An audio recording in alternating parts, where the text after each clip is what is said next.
Welcome to Tuesday Night Live, the show where we ask all the big questions but don't take ourselves too seriously.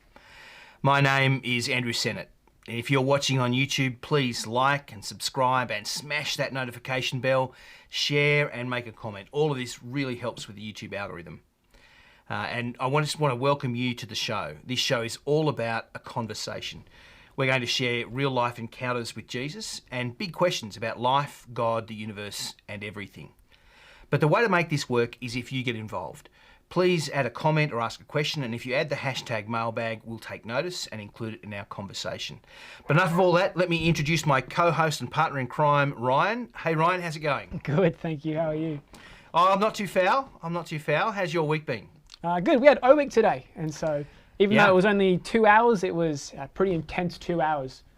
So a bit tiring. Yes, but I think we're just happy we got to go back to campus and there were first years there. We got to meet real people in the flesh. It was great. So yeah, it was a little bit less than in previous years, but it was there. That was really good. Yeah, but it's been a while since I've done an O week. Right. What was your first O week like? Well, I was with my mum.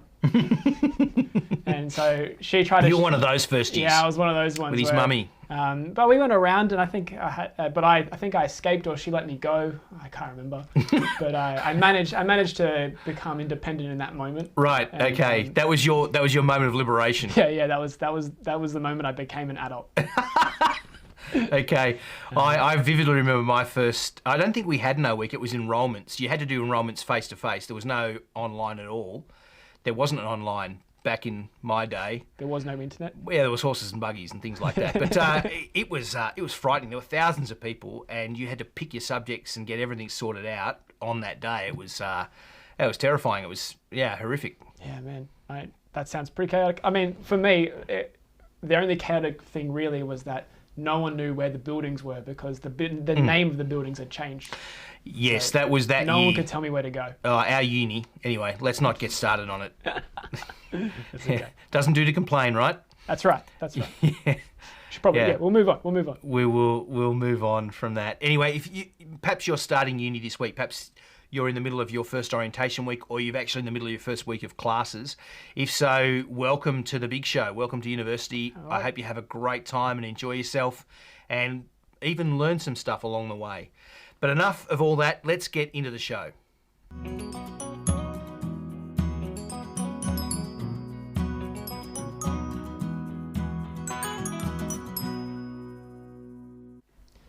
All right, Seno, I've got a couple of pictures that I want to show you. Yeah. So they're going to appear on the screen just now. I want you to tell me, what is it that you see, like straight away? Yep. Duck. I see a duck. Duck. Quack, quack. Can you also see the rabbit? Well, so now that you say it, yes. When you say it, I can see it. Yeah. But the first thing I saw was definitely a duck, and it was all duck. It was all duck. Well, can we get it back up? Yeah. Yep. So you can see. Yeah. So if you're looking from left to right, it's the duck. Yeah. From right to left, it's a rabbit. So yeah. Yeah. All right. Next one. We've got another one for you. What do you see? I see a beautiful young lady, partly turned away from the camera. Perhaps she's shy. Looking off in the distance. Looking off, but not looking at me. Well, you might be surprised to know that there's also an old woman in this picture as well. Can you see that? Oh, it's a bit harder. So is her nose the young lady's chin? Yeah. So the old lady's nose is the chin, and the young lady's ears is the old lady's eye. Yeah, that's a weird image. Okay, yes, no, I can see it now. That's very strange. All right, now this next one, I've got 3 pictures to show you all at once, or one after another. There are pictures from Colgate did an ad a while, and they want you to see what is it that you notice. Right, what does I notice? Okay. So there's this one. Yep. That one. Okay. And then that one. Yep. Okay. What is it that you notice? Guy's got something in his teeth. It's true. It's true. It's a Colgate ad, so it's about teeth, and he's got something in his teeth. That's exactly what they wanted you to notice. Okay. But if we replay them again, so the exact same picture, but we'll just hold on to it a little bit longer. Okay. And see if you can see something else. Oh, okay. My name is Inigo Montoya. You kill my father, prepare to die. That's right. The next one. The six-fingered lady. The six-fingered lady. Oh, so I'm looking for stuff like that now. Yeah. Well, that's the thing. You didn't see him before. But next one, if we can get the next if he cleaned his teeth, I would have seen it. What about this one? Okay. Oh, okay. I see what you're saying. Yes, there's a 3-armed lady. She's got an arm coming out of her back. Yeah, the ghost hand. Yeah. Yeah, the third wheel, I think. I like to think the arm is emerging from the back of her head. So what you're saying is if someone had something in their teeth, you wouldn't see the awkward third person? Well, I think I wouldn't be looking for it. I think I just kind of noticed the first and obvious thing. Fair enough. Yeah. And then the last one, we'll go back to that one again. Okay, well, yeah, he hasn't got an ear. Although that could just be a thing. Maybe he stapled his ear to the side of his head or something like that, but yeah. I feel like his other ear would look the same. Yeah. So they're the pictures that I wanted to show you. Okay. Because I think they're relevant to tonight's conversation. Right. In what way? Well, what we want to talk about is seeing things from a different perspective, or about seeing the little things but missing the big thing. Yeah, so the title of the episode is The Forest and the Trees, right. and what you're saying is we're seeing the trees, we're not seeing the forest, that sort of thing. That's right, that's exactly it. Okay, well, if that's what we're about, it is time for story time with Amelia. Go for it, Amelia.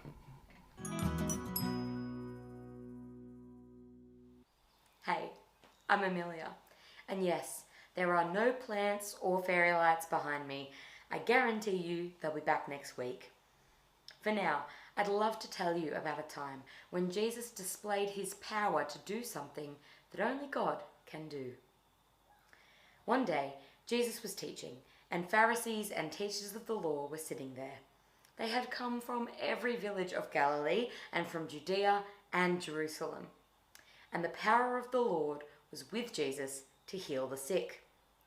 Some men came, carrying a paralyzed man on a mat, and tried to take him into the house to lay him before Jesus. When they could not find a way to do this because of the crowd, they went up on the roof and lowered him on his mat through the tiles into the middle of the crowd, right in front of Jesus.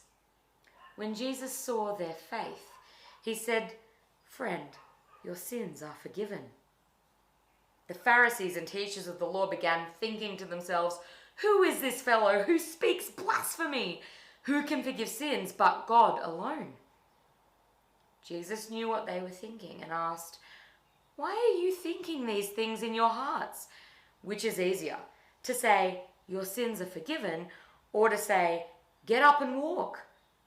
But I want you to know that the Son of Man has authority on earth to forgive sins." So he said to the paralyzed man, "I tell you, get up, take your mat, and go home." Immediately he stood up in front of them, took what he had been lying on, and went home, praising God. Everyone was amazed and gave praise to God. They were filled with awe and said, "We have seen remarkable things today." Well, thanks, Amelia. Always a pleasure. So before we go, can you tell us what's going on with your shirt there? Oh, yeah, sorry, you can't see it all. I can see the monitor now. You can just see Save the Chubby. It's just Save the Chubby. It's not Save the Chubby Centre. It's Save the Chubby Unicorns. Right? Okay. I'm a unicorn guy, mate. I love unicorns, and this is one of my many unicorn shirts. Okay, I think that's so. I'm common ground for us. I'm for all the mythic creatures. Okay. So what, the centaurs, all of them, griffins, everything. Okay. But loving on the unicorns, and so this is the first of many unicorn shirts that you may see. Save the Chubby Unicorns. Okay. Well, I'm so glad I asked. I'm sure that'll give our audience great pleasure to know. Yeah. Well, let's move on. Let's start talking about that story that Amelia just said for us. Yeah. It's pretty crazy. Like, Jesus is a rock star, right? Yeah, things have changed, haven't they? Even since we read our earlier story, even in this little bit of time, people have just begun to flock to him, and he is now a complete rock star, yeah. So what's happened between then and now? Well, it seems like he's just been doing those miracles that we talked about in last week's episode, and I think people are interested in that. I know I would be.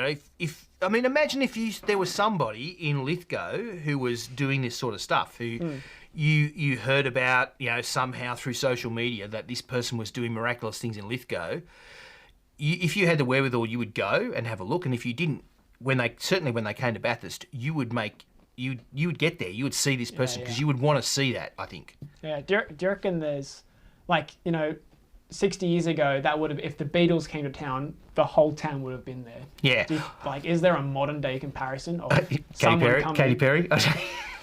I don't think there is. Maybe like 10 years ago. Yeah. Well, there used to be things like the Royals were like that. You know, in 1950 when the Queen came, I think it's 54 or something, the Queen came to Australia, and it was like magical, and millions of people went out to see her. I think it was the same for the Beatles, but it was the same for that great American evangelist Billy Graham. When he came to Australia, 10% of the Australian population went to hear him speak.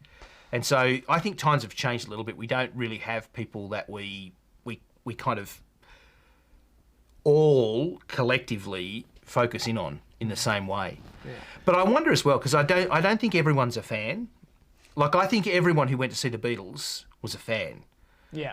But I think there's a difference here with Jesus, because I reckon there are as many skeptics as there are followers here. Yeah. There's as many people going, oh yeah, as if. Well, I wonder what, like, people in the audience, let us know in the comments. Who would you go see, whether or not you like them? Yeah. Let us know. I'd be interested in what people have to say. Is there anyone today that everyone would go and see? No matter what they feel about it. No matter what. But so I think that's the difference here with Jesus, is that people are going, it's probably much more like a political figure, where there are people who come and heckle. People will come and have their placards and protest and shout, and I think it's a bit more like that. There are people here certainly who are keen to see a party trick. There are people here who are following him and who are just on his side, and there are people here who are sceptical, and there are people here who are they're already forming a coalition against him. So there's all sorts. I reckon it's just a mix of different kinds of people, and everyone wants to see what's going to happen. And they're all willing to be pushed up together, sweat, no deodorant. Wow, yeah. Just to see him and listen. You imagine being in a crowd like that, just packed in solid. I've experienced that. Really? Yeah. I've seen the Script. Do you know the Script are the band? No, I don't. I don't have any music after 1992. Okay, you've got no hope knowing who they are then. Okay. They're a great band. They're very good. Sure. But I've seen them in a big hall with no chairs. There was about 400, 500 people in there. Just one big massive mosh pit. Yep. And I got to the very front of it. Wow. It was awesome. So what was it like? It was really intense. Actually, there was lots of there are times when you feel like you're actually going to get crushed by the mob, just because everyone's trying to get to the front, and you're at the front trying to fight everyone else. You realise how hot human beings are when you're in situations like that, don't you? Because the body heat. Yep. It's just incredible. Yeah, the people there, they had bodyguards at the front that had to spray water into people's mouths so that they don't collapse from dehydration. Yeah, I remember when I very first moved to Bathurst in the first few weeks, we had 84 people in half of our lounge room. That was a bit of a mosh pit right there. Yeah. But I don't think I've ever been in a situation like that. And I don't think anyone's ever come through my roof before. Yeah. Not like that. Yeah. This is a pretty incredible kind of story, isn't it? That speaks of desperation. You can imagine these guys, they obviously love their friend, and they obviously think Jesus can do something about it. Like, those two things are really clear. And so I think Jesus uses the word faith in here. We're not really going to talk about that so much, but they definitely think that Jesus can do something for their friend. They've heard about what he's done, or maybe they've witnessed him do something for somebody else, and so they've gone, we want this for our mate, and they've grabbed him, but they can't get in, and so climb on the roof and dig a hole. Can you imagine being in the room and having the dirt come on your head? I'm just trying to imagine what the host is thinking. A clump of plaster. Yeah, I think it was my house. I would be terribly happy. I don't think I'd react terribly well if it was my place. No. But if it wasn't my place, I'd be right up for it, I think. This is the most awesome version of queue jumping there is. It's fantastic. Yeah, and I feel like this is the moment, isn't it? This is where because he's so famous, he's such a rock star, he's been doing all these miracles left, right, and center. Yeah. And then here comes this guy who can't walk, and you're like, I've heard the stories about him doing this, but now I'm actually going to see it. Yeah. Right? This is the moment, isn't it? I think it is. There are these times in life, aren't there, with that sense of anticipation that something big's going to happen, something big's going to break, and it actually happens in front of you. Most of the time, things seem to happen and then we catch up to them later. But sometimes you're there at that moment. You're there at the moment something big happens and you look back and you go, I was there. I was there in the moment this happened, or, this event occurred. And that feels like this build-up. The guy's coming down on the floor in front of everyone and everyone's just looking and going, something awesome is going to happen.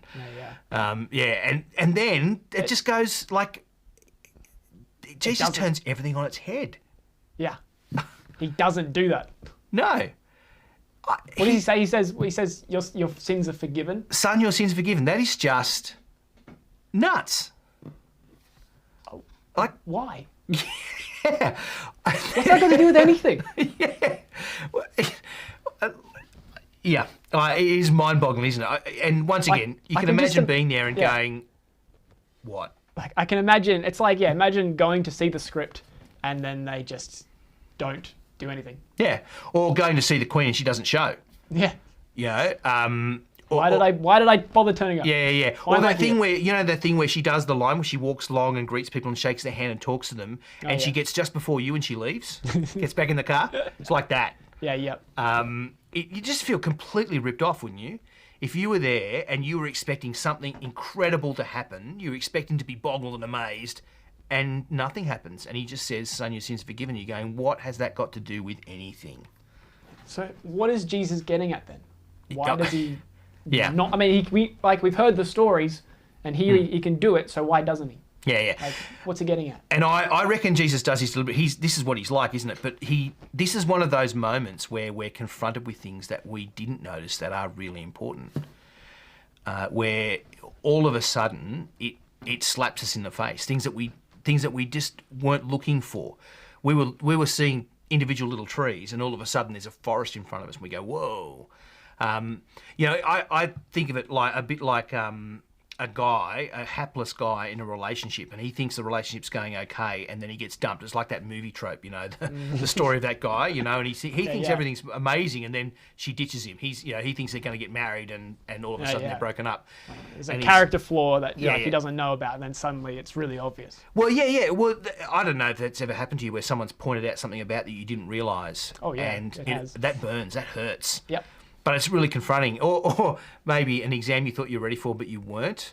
I don't know if that's ever happened to you, but it certainly has happened to me. Yeah. It's definitely happened to me before. Yeah. I've failed one too many exams with that exact mindset. Right. Okay. Yeah. And so this is what it feels like. It just feels like that kind of a moment where he takes what we think and turns it on its head.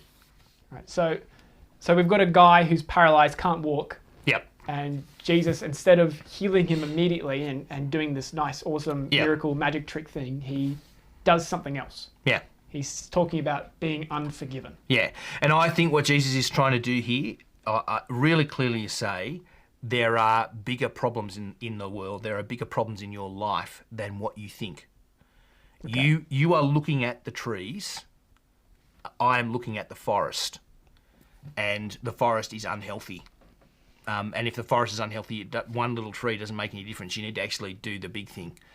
And so Jesus talks about sins here. Look, sins are actually it's one of those strange words because it's one of the more misunderstood religious words out there. And so in a future episode, we'll spend some time talking about it. You can ask a question or make a comment about it if you'd like. But I actually want to focus on what Jesus says here about the effect of sin, that sin has broken our relationship with God. That there is something wrong in the world that is bigger than not being able to walk. Now, I think we would all say there's nothing worse than not being able to walk. There's nothing worse than being disabled in this kind of way. This is terrible. This is life, shattering. But Jesus looks at us and goes, no, there are things that are far worse than that. Far, far worse. And the most worst thing is that you are in front of God and you are unforgiven. That you have a broken relationship with God, and that if you let that go, things are going to be bad. So, talk to me about that a little bit, because, I get that, I've had relationships in the past, friendships that I've done something wrong or they've done something wrong. Yep. To the point where, I can't fix it, and that hurts. Yep. But, I sometimes feel like, if I lose a friend, that's not as bad as the fact that I can't walk right now. Yes, so I think this is pointing at something bigger than just my friend doesn't like me anymore and my girlfriend broke up with me, although sometimes we would think that's the worst thing in the world. He's saying that all those other things in our life are basically trees. They're just individual little things. Your connection to God, your creator, is the forest. And I guess this is one of those conversations, if you don't believe that there is a creator, if you don't believe there's a God, this is a moot point, isn't it? It doesn't really matter. It's an irrelevant kind of thing. But Jesus is saying if you believe that there is a God there, then your relationship with him is the forest. It's the big thing. And everything else, it works its way around that and is going to work its way out of that, your connection to God. Right. And so if you're unforgiven, if you need forgiveness for God and you don't have it, well, that's the forest, baby. That's the whole kit and caboodle. Right. So this man's paralysis is the food in the teeth to the having the extra thing. Yeah. If we're going to go back to Colgate, yes. Yeah. Jesus is in effect saying your legs are such a minor problem. It's like having something stuck in your teeth compared to having 6 fingers. I feel like that's a really bold thing to say. Or an arm coming out the back of your head. It is a bold thing to say. I think it's a big thing to say, and I think we completely disagree with Jesus here. I think this is one of those great moments in these stories where pretty much everyone's on the same side, and it's not Jesus' side. We just don't agree. I think all of us think that if I couldn't walk, if I had some problem and I was paralysed, that would be my big problem. But Jesus says God sees us completely differently, and there's a bigger thing. Let me explain it by talking about a broken thumb and cancer. Okay. I think, Tell me about that. I think, when you've got a broken thumb, you notice it, right? You know your thumb is broken. It hurts. It hurts a lot. Yeah. It screams for attention. You're in extreme pain, okay? Yep. But it's a broken thumb, right? It's not going to kill you. And it's pretty simple to fix. It can feel like it, though. It feels really bad, right? It distracts our attention. It's a thing in the teeth that distracts our attention, but it's not a terribly big problem, and it can be worked out relatively simply. Cancer, on the other hand, is very different. Cancer's not like a broken thumb. You don't feel cancer when you first have it. Matter of fact, most of us, we don't feel anything with the cancer until it's almost too late, until it's become really obvious. I just had a post from actually a friend on Facebook just yesterday or today where he talked about the fact that he had noticed something in his leg, and he ended up with a tumour the size of a large squash, a tumour about this big in his thigh, in his leg. That's been taken out the last week. That's how big it got before he noticed that something was wrong. Okay. That's what it's like. That's what cancer's like. It creeps up on you. You don't notice. You don't feel any pain. It's not screaming out for attention. And yet it is killing you. And you're not aware of it. And I think this is the kind of difference that Jesus is trying to point out here. These people are looking at this guy with a paralysed leg, and it's a broken thumb. It is obvious. It is screamingly obvious. It's right in front of our faces, and we're going, this is a big problem. But when you compare it to your relationship with your Creator, it's a small problem. It's a broken thumb. It's an easy fix. The bigger problem is being unforgiven. Laura asks a question going, so is it just about perspective then? Is that what it comes down to? Certainly, I think that's a big part of what's going on here, is that people have the wrong perspective. They're not seeing the big picture. They're not seeing the forest. Right. And I think I like that because having a broken thumb is still a problem. It still hurts. Yeah. Right? It's not like if you have a broken thumb and cancer, and you don't even worry, you're not even thinking about the broken thumb. Yeah. But you really do need to deal with this, with the cancer, with the thing that's actually killing you. Yeah. Yeah, okay. Yep. And this is a distinguishing mark. When you say, well, what is the Christian faith about? When we talk about being Christian, what do we mean? Well, this is one of the big planks. A foundational plank is believing that there's a God who made us. Those things. Well, understanding who we are as people and understanding what our problem is also a big part of the problem. And I think people misunderstand this about Christians. Most people think Christians are either over-spiritual people who are disconnected from the real world, or that we're some kind of hypocritical, holier-than-thou people who think we're better than everybody else. Yeah, well, I think, to be fair, there have been people that, either in history or people that we've met, that actually do seem to suggest that they think that. Yeah, well, yes, that's right. I think there's plenty of Christians who do think they're better than everybody else. But that's what you're saying is that's not the actual. I think genuine Jesus would describe it. Genuine Christianity is at the heart of genuine Christianity is actually seeing that we are not better than everyone else. We're the same. We've got a problem. We're people with a problem, a fundamental problem that needs to be fixed. We need to be forgiven. And that's, you cannot become a Christian without acknowledging that. I think a lot of people think, oh, well, being religious, being Christian, it's about getting to be a better person. You just need to know how to be a good person. But you can see here, that's not where Jesus goes. Jesus doesn't go, no, your issue is you're not a good enough person. He says, no, your issue is you're unforgiven and you need to be forgiven. And that is a big thing. Yeah. That's a huge thing. Yeah. I think we can, to some degree, I think we can all be on board with that idea, at least in the sense of, like, we know we're not perfect. Oh, yeah, I guess, yeah. Right? All of us know that we've mucked up relationships and... Yeah, we've all had to say sorry to someone at some point. Yeah. And so I guess in understanding that, you can understand that we might have mucked things up with God. Yeah. It's funny, we live most of our lives almost pretending that God's not there. Almost pretending that there's not a God, even though we kind of think that there might be, but we don't do anything about it. And we certainly don't want him to have any say in our lives. And then we think things are hunky-dory, we'll be fine. We'll be like, Paul Hogan, me and God, we're mates. Yeah. Like I can imagine if I did that to like my mum, she would be pretty annoyed at me. Yeah. If you pretty much ignored your spouse or your parents or your friends or your flatmates and treated them as if they don't exist and that they have no relevance or bearing in your life, and then all of a sudden gone, no, things are fine between us, I think they wouldn't agree.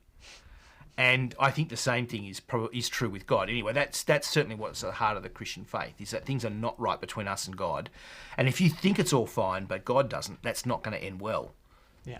It's like the guy who thinks a relationship's fine and gets a big surprise when he's dumped. And so that's the question. I think that's the big question Jesus poses in this episode as he's getting all radical is, can you spot the forest for the trees?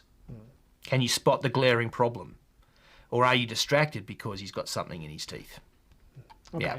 So, like, I think I get that. Yeah. Why then does Jesus then go and heal him anyway? Yeah. And well, it's not just that he heals him. He asks that weird question, which is easier to say, your sins are forgiven or get up and walk? And I reckon we're all thinking, I know the answer to this question. Hands are up, pick me, Jesus. I know. It's you can say that your sins are forgiven, right? Like, you can say, hey, your name's on the back of the moon. Like, you're gonna prove me wrong? Who can tell? Your sins are forgiven. Your sins are forgiven. Just whatever. It doesn't matter, Yeah. But you've got to heal his legs. You've got to do something, a serious party trick. Yeah, like people there, they can tell you if you're a fraud that way. But I think that, once again, the question Jesus asks is one of those things that kind of flips things on their head, because that's the obvious answer, right? It's obvious that it's much easier just to say your sins are forgiven. But when you understand the difference between someone's legs and their life, well, things change. So the man's legs, they're a little thing. They're a broken thumb. To fix that, you just need to do a little miracle. It's not a biggie. But to forgive his sins, to bring forgiveness, to change his relationships with God, well, how do you even do that? How do you achieve that? How do you fix something that's broken between us and God? That's like a problem everyone goes, well, what do I do? How do you even fix that? And I think that's why, I know that's why that this story of Jesus doesn't end in a power trip. It ends with death and then resurrection. Jesus has come to die and rise from the dead, and he's come to do that to bring forgiveness. It's one of the big themes of this biography of Jesus, is this idea of forgiveness. And the reason that Jesus heads that way, and that the reason that he dies, and that Christians celebrate the fact that he dies and rises from the dead, is that his death and resurrection brings forgiveness. And that's what it cost. The legs was just a little miracle. Forgiveness cost everything. And Jesus hasn't just come to do party tricks, he's come to fix the bigger problem.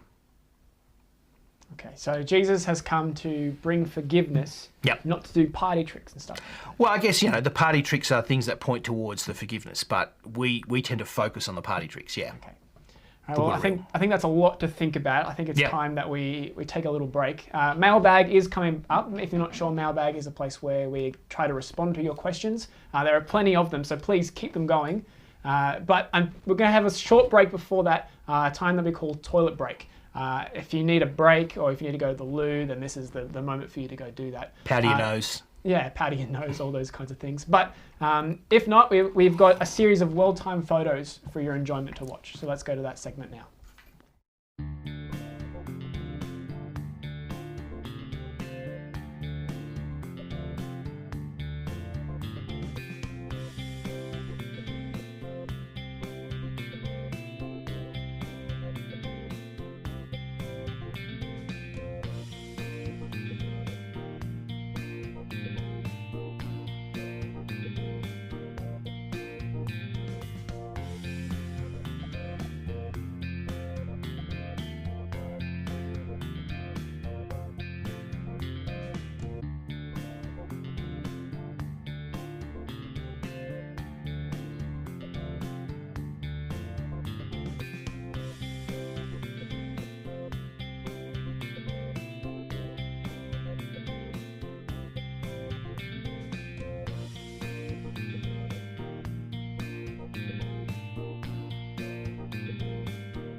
All right, welcome back. Now is the time for mailbag where we're going to try and respond to your questions. So the first question we've got up is, if we can get it up. So Lockie asks, Ryan, this is to me then, what's that photo just above your head? Well, Lockie, that is you. You know that. But there's also my son, Ezra, who is a little bit cuter than you, I think. I think we can all agree on that. Sorry. All right, next question is, again, one, did I rearrange the photos on the wall? Yeah, I think so, because we had to redo my whole area. I'm in a chair now, I'm not in a couch. So yes, we had to redo everything. Let's go to the next question. All right, here's our first question about the text, Seno. Yep. Why did Jesus call the paralyzed dude friend if he didn't know him beforehand? There could be lots of reasons for this. It's a good question. It could just be a term of, just a way of referring to someone. You know, if you might call them older men. So I often call people sir if I don't know them. My wife says, "Hey friend," to everyone. Hey friend. You know, that sounds like some girl meme thing, some teenage girl meme thing. Hey friend. No, that's just you know how people have quirks and little things that they say. Yeah. That's what my wife says. And so friend could just be that. It could just be a way of referring to someone that he's connecting with him. And so what does he call? He doesn't know his name. He could call him mate. If this was in Australia. He might have. Yeah, if this was culturally Australian, he might have used the word mate. So I think that's probably why he uses the word friend, because this guy has come. This is actually a great act of faith, in a sense, of placing himself before Jesus and saying, "You are the one who can help me." And so Jesus looks at him and I think calls him friend for that reason. There are probably other connotations there, but to do that, you have to kind of read into this situation who you consider Jesus to be. And so, you know, one of the phrases, one of the titles people use for Jesus is the friend of sinners. And this is one of those places that we get it from, that Jesus is a friend to people in their greatest need.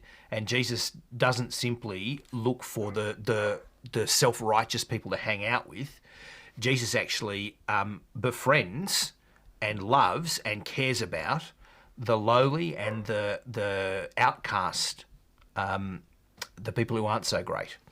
So do you think there's any sense in which he does know that person, the paralysed man? Like enough to call him a friend? As a Christian, yes, I believe that Jesus is not simply a human male. He's actually God in the flesh. He's both God and human at the same time. And wow, we can have another conversation about that another day. That's true. But so yes, I do think he knows this person in that sense. But I don't know that that's why he's using the term friend. Yeah. All right, next we'll go to the next question. Sure. From Kelly, which is, so she asked, is that why Jesus doesn't heal injuries anymore? So I think referring to how we talked about that, we're looking at the bigger picture about unforgiven sins and whatnot. I certainly think the healings that Jesus does are fairly unique in that sense. And so in that sense, they're unrepeatable. But Jesus does those things to point towards what he's come to do. And that's really clear in this episode. He makes this explicit connection, so that you may know that what I've come to do, I've got the authority to do. Yeah, get up and walk. And so yes, but I think we asked this question last week: do miracles not happen today? And I'm certain miracles do happen today, but I think they happen if they happen at a similar rate they happened back then, which is very infrequently, very rarely, and not many people get to see them or witness them. Yeah, great. Okay. Next question is from Eliza, which she asks, is it harder for Jesus to heal the paralysed man physically or to forgive his sins? Yeah, that's a really good question. I think... Is that a different way to view his question, do you think? If one is actually harder than the other? Yes, it's not what's harder to say, it's what's harder to actually do. And I think it's much harder for him to forgive his sins. To heal him, all he needed to do was say a word and he was fixed. Right? You know, he just spoke the words, get up, take your mat and go home. And he did. Right? That was relatively easy. To forgive his sins, Jesus had to walk all the way to Jerusalem and be strung up on a cross and die. That's what he had to do to bring forgiveness. And so I think I would say it's much harder for him to forgive his sins. Yeah, because forgiveness costs. I think we didn't really go into that very much here today, but that's the reality underneath this, that forgiveness actually costs something. You know, if Ryan offends me, which he does all the time, it's terrible. Sometimes on purpose. But if I'm going to forgive Ryan, I actually need to let that go. I need to bear that cost myself. You know, and that's the way of things. Forgiveness actually costs us something because we have to bear the cost of it ourselves. Now, sometimes that cost is just personal. It's hurt feelings, that sort of thing. I just have to put those aside and treat Ryan like a friend again and not hold that against him. And that's the cost, and it's not terribly hard. Although if he's done something seriously bad, then that cost would be bad. Also, if he's broken my window, then I'd have to pay for the window. So that would also cost. And I think that's the thing. Forgiveness costs. Forgiveness is not free. Forgiveness is not easy. It's never easy to say, I forgive you. Because when we do that, we are paying the cost ourselves. And that may be a relatively small cost, but sometimes it'll be a terribly high cost. Yeah, you forgive someone for betrayal, for friendship. Yeah, which I think that's really helpful, at least for me. Yeah. Because that's usually that's the opposite for me at least. Like I have zero power to just heal someone's legs. Yeah. Right. But it's within my power to forgive someone to some degree. Yeah. But for Jesus, it's the exact opposite. It seems. Yeah. Well, yeah, because the forgiveness he brings, he's going to pay. It's going to cost him everything. Yeah. Great. All right, we'll move on to the next question. Sure. Michael asks, how do we tell people about the big forest problem of their life if they're super focused on the specific trees? Yeah, that's a really good question, and I'm not sure how to answer it well. I'm not sure it is easy to do. I think most Australians tend to be tree people. And certainly we're mostly focused on not even the trees. We're just focused on the shrubs and the grass. Things are pretty good for us and cruisy. But we, our little problems in life, our first world problems, we tend to think they're pretty bad and hard and drastic. And so how do you change someone's focus? Well, I think that takes some time and patience. And perhaps it takes a bit of spending time with them in their small problems, and caring for them and loving them in their small problems. And that may actually help them to see the scope of their small problems and perhaps get an inkling that there might be something bigger out there. I tend to think that for most of these things with your friends, it takes time. And also it might take openness and honesty yourself about your own life. One of the things I've certainly found is that bashing people over the head and telling them that they're bad and things are all wrong with them is not terribly useful all the time. It's not a great tactic, but patiently spending time with your friends, you may have opportunities to talk about it, and certainly you can relate those things to yourself. And perhaps a better way to bring it up is to talk about yourself and your own misperception of your problems than to focus on them. Great. Yeah. Well, thank you. Anyway, I don't know. You might have a better idea, Ryan. I have zero ideas. I think, I wonder if people do know that, if it's just easier to focus on those little problems, and it's easier to ignore. I do that in other areas where, I'll just ignore the big problem if it means I can focus on something else, something that's more easily managed. I think, but that might be just personally me. I don't know. We'll move on to the next question. So Jack asks a really good question. What about when it comes to things like mental health issues? Is it more important to focus on the Bible or your mental health, especially if it's affecting how you think and how rational your thoughts are? Yeah, this is a really good question, Jack, and I think this is one of the really hard ones. I think most of us would, we would much prefer cancer or a broken thumb to dealing with our own mental health issues because they feel too big and too hard to deal with, and because they affect our perceptions. And they affect our emotions, and they affect the way we see the world and the way we understand reality. Often, when we're suffering with our mental health, we've got a skewed perception of who we are and a skewed perception of what our life is about. And certainly our emotions tend to be skewed with that, and so that can be really difficult. And if you're struggling with mental health issues, it can be really hard. But I do think there is a place even for folks with mental health issues to be able to step backwards sometimes and see a bigger picture. Sometimes that can be really helpful for them. helpful for actually even dealing with their own symptoms and helping things along. But yes, I'm going to take your question as a comment, really, and just say I agree. These things are actually really hard and difficult, and I think you need to find a kind of a balance between helping yourself to become stable in terms of your mental and emotional health, but also actually stepping backwards and looking at the big picture of your life and understanding things. That can often be really useful and help you as you deal with those other things. Certainly, I think one of the things we really struggle with when we're suffering in that way is exactly the same thing as when we're suffering physically.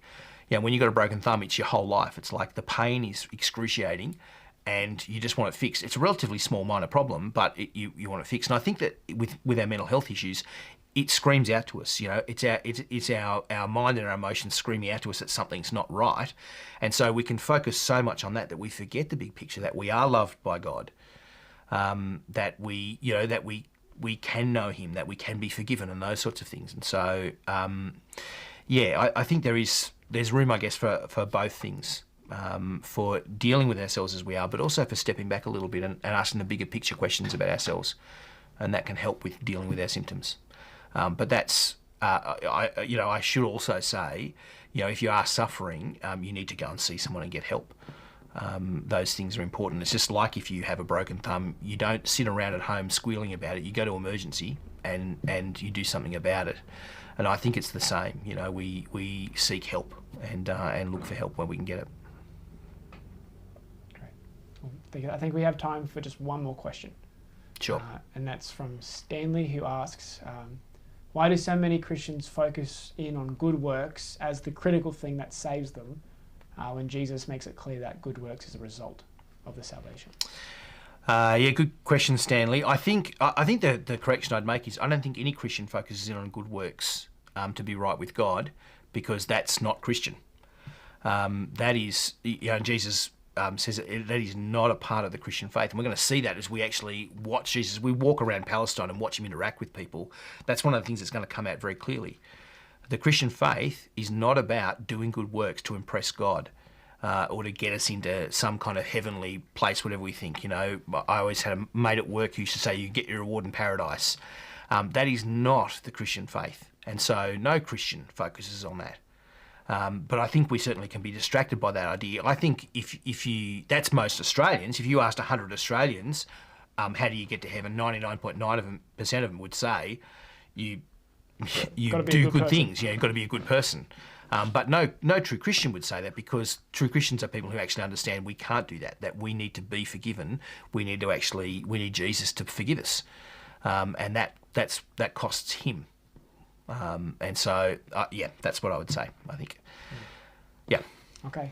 Well, that's the final question. And so right. I think that's the end for tonight. The end for tonight. Well, thanks very much, Ryan. And we're glad you joined us tonight. Please remember to like, subscribe, click on notifications for the YouTube channel. It really does make a difference. And keep the questions and comments coming in. There were a few questions left over from last week. We didn't have time to get to them tonight. We will try to do that. If we can't get to them in a regular show's mailbag, we'll have a special mailbag where we'll try and clear up some of those things later on. So keep the questions coming in. If you'd like to comment them during the week, you can go to our Facebook page or group and either message them there or put a comment in there, and we'll look for it and try and address your question as well. But thanks very much for coming along tonight and being part of the show. We'll see you next Tuesday night at 7.